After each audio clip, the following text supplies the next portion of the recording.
Alright, I got a bunch of new parts in, mostly for the fuel system. Right here's the new tank. It's a polyethylene tank. I got running board mounts, which I've got two. Just put those on. This looks like it's the correct one. These two do not fit my truck. I don't know why I had them. And so that means that I'm missing one of these. And from what I've seen online, it's really hard to get one of these. So but right now I'm getting ready to make sure this fits in there and everything looks okay. From there I'm gonna start putting on, I got a new fuel pump, all the stuff in line for the fuel. So yeah, that's what we're working on. It looks like I need to loosen up one of these mounts to get the tank in there. I thought maybe I could just slide it up in, but not so. Alright, I got the tank in. I don't have the straps yet for it. Alright, here's some of the other parts. We got our Holly red fuel pump, pressure regulator, we got a filter, gauge, and various fittings, as well as hose clamps. And then we have some vapor guard hose. Now what I want to do is take this out, see where it's going to go on the frame, as well as this. We kind of got to get everything mocked up. Okay, so I don't know if I'll keep in the last clip where I say what my plans are and then read the instructions and realize that none of my plans are going to work. But here's my fuel pump. In order for it to be low enough for my tank application, I think I'm going to find a way to mount it to the back of this rail here, like so. Get the mount off, the tank back out, and I've marked our area where we can put holes. Alright, got the two holes here and here. It looks like it's fitting up pretty good, so we'll throw this back in, throw the tank back on, and mount out the pump, see how everything looks. Alright, we got the fuel pump in. Looks pretty good. As you can see, our line ports are just below the tank, which is good, and we can slide it down a little bit lower if we need to, or up if we need to. Okay, the hose is routed from up top, and I've got it coming in between the frame and down to here, and so I can easily loop it into a fitting there. Alright, I got the hose on. I ran into a problem though, what I hope isn't a problem. As I was pushing this line on, the bottom half of the pump started to spin loose, and I can like tighten it, but it doesn't stay tight. So that's concerning. I'm trying to find some information on it right now. I may have to wait till Monday morning and call Holly and see what they say about that. Well, I was messing around with it and I realized that when I wiggled the bottom, I noticed these two bolts up top here wiggling with it. So I got it back where I wanted it, tightened these two bolts down, and now it's solid. So I guess that was the problem. It was just a little bit loose. In the meantime, I got in this bad boy. This is a Ford style alternator, a G3 style. If you know anything about alternators, it's an upgrade from the old 302 and 289 alternators.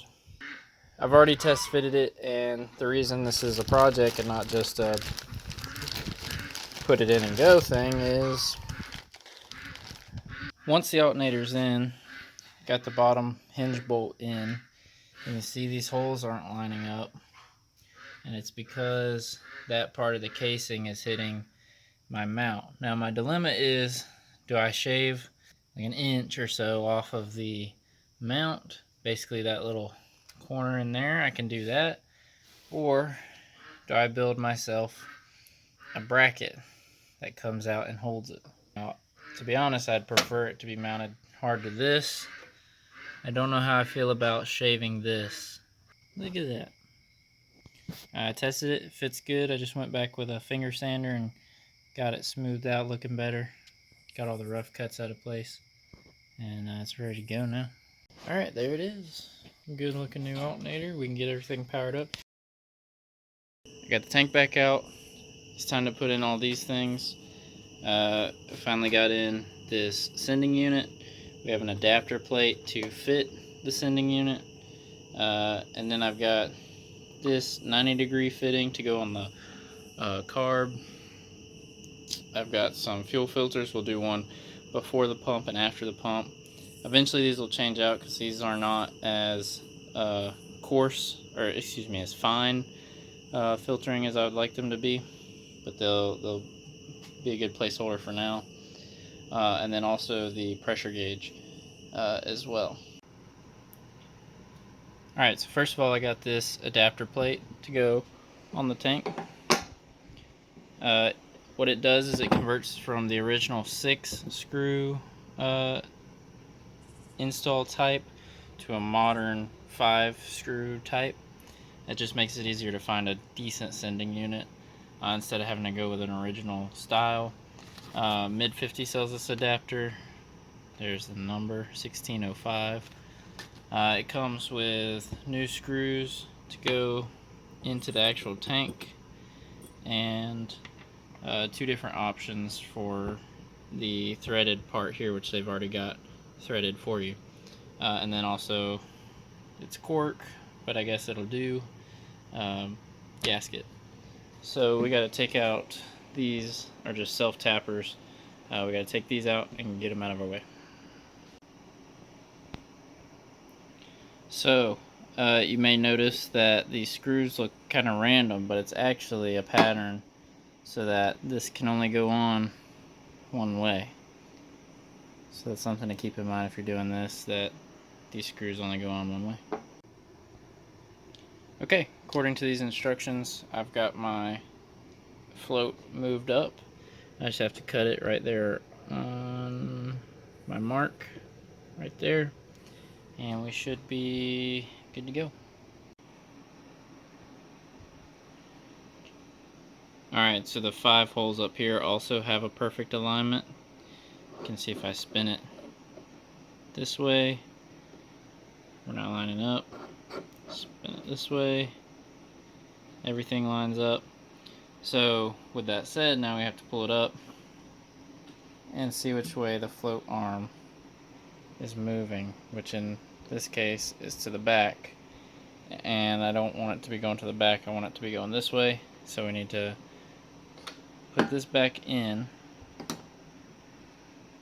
I'm going to make a mark on here that correlates to a mark on here, and also it's going to be on this side so that I know I want my arm going that way. Alright, you see I got my mark there corresponding to this mark here, and I'm trying to make it focus there, and the arm also moves that direction, so it's moving that direction in the tank now when we put it in and line it up. There we go. So now I just got to put in the gasket that came with this thing and the screws, and the sending unit is in and ready to go. By the way, if you're wanting to do the same exact thing I'm doing, this is the fuel pump that I got. There's the part number, and I got it off of Summit. They got different lengths. I got one that was in the range for the depth of this tank, the original style tank. Alright, I threw the tank back in again and made this mark on the hose so that I know where this filter can go. And so now I'm going to kind of measure that chunk and cut it out of here. Stick this on and we'll have pre-pump filter. The new inline filter is on. This is what it looks like underneath now. Got our fuel filter here. So now I'm going to come off this end and fish our line up and figure out the other end. So my 90 degree that I have does not fit the Carter style inlet threading. Turns out this is 5/8 MPT and this is 3/8 MPT. Pipe threading is pretty confusing to me because this is 3/8 but it's bigger than this, which is 5/8. I don't get it.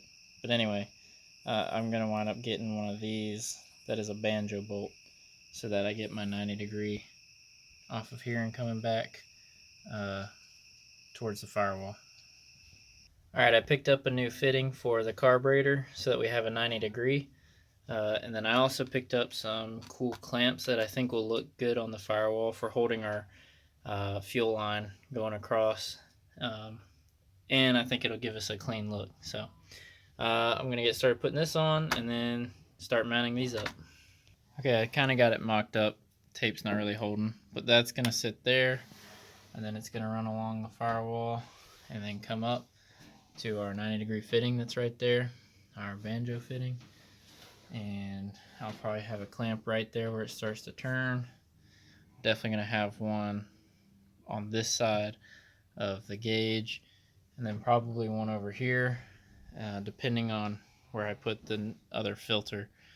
I want to keep the filter somewhere that's not above where the exhaust is, and I think if I put it on the other side of, or like under this master cylinder, that it could leak over my exhaust, which I don't want it to do.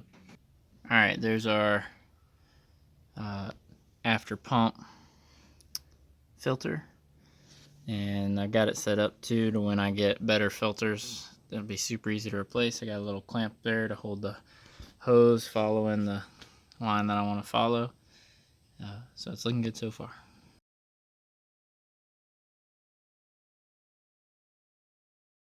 Alright, so this is where I'm going to leave this video. I'm not going to be able to test the fuel line yet. My plan is when I do get ready to test it to unhook it from the carburetor and just let the pump run into a gas tank and make sure everything's working good, no leaks before it's leaking all over the truck, and then hook it up and actually run it. But next on the list is actually to start building up my fuse box. I've got all the parts to do it, so we can hopefully get the truck ready to be wired up, and then we can just put some power to the fuel pump and try it out. So yeah, this was the next stage is getting the fuel line on and set up and ready to go, and we got it done. I'm really happy with how it turned out. It looks good, better than I thought it would. I was really glad it turned out professional looking, especially where the gauge and all is. Usually I see people just leaving them floating around and their fuel filter is just kind of hanging and flopping around, and I wanted to do something that looks nice. The only nicer looking thing would be hardline, but I'm not really worried about doing hardline yet, if at all. So yeah, I'm really glad with how it turned out. It looks really good. Hopefully it works really good too. So we'll leave the video at that. We'll see you in the next one. Take it easy.